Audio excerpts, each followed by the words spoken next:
camera. Are we Okay, ready? yeah. Awesome. Hello, Currach people. This Di and I are.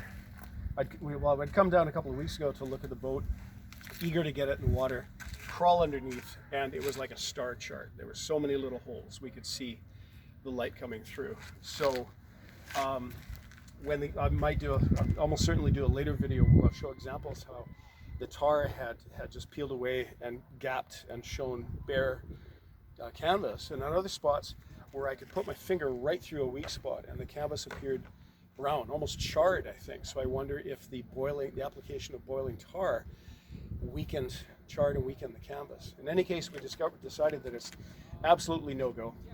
So we're pulling the canvas off, as you can see, and it's interesting how in some places you can see the effective ultraviolet, how the canvas, or sorry, yeah, the tar where it was blocked by or covered by the wood is absolutely identical to the day it was applied versus the sun-faded rest of the canvas.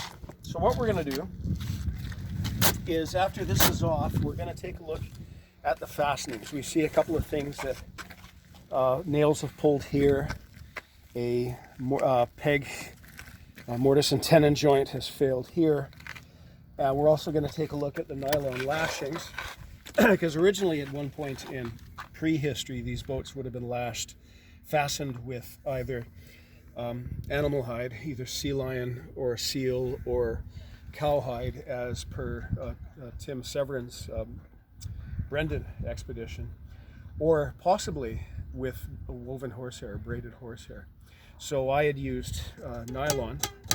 Now in many cases it seems to be absolutely fine because they're as tight and they're not degraded at all.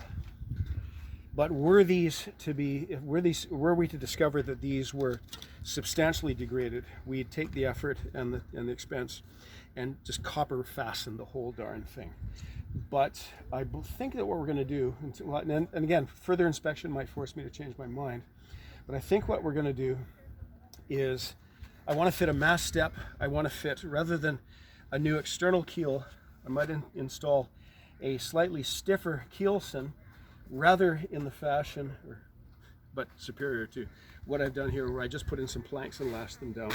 I'm going to put in a keelson on the inside, and I'm also going to put in support struts, pillars under each thwart, and I'm borrowing that idea from the modern racing Currachs, which and ordinarily I despise racing Currachs. I don't think they're real boats.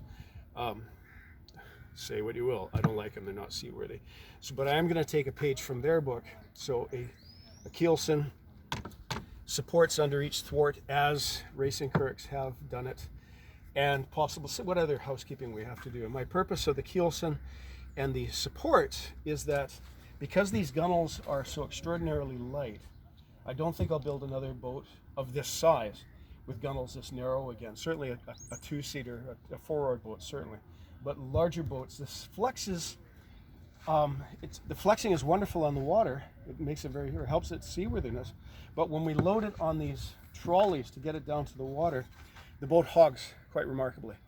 And that has possibly contributed to degradation of the skin. Certainly I noticed that the boat was leaking at the point of greatest flex. So we're going to do some internal modifications, and I believe this next trip this next skin covering will once again be canvas, but this time I'm going to use bitumen, as is actually used by the Irish builders, versus this roofing tar. It'll be interesting to see once we get the skin off. Before we started, we picked up the boat to get a feeling how heavy it was. We're going to pull the skin off and just weigh exactly how much weight was added by that tar. So subsequent videos will show us doing the improvements, the completed job, and the application of the new hide. So thank you, and stay safe.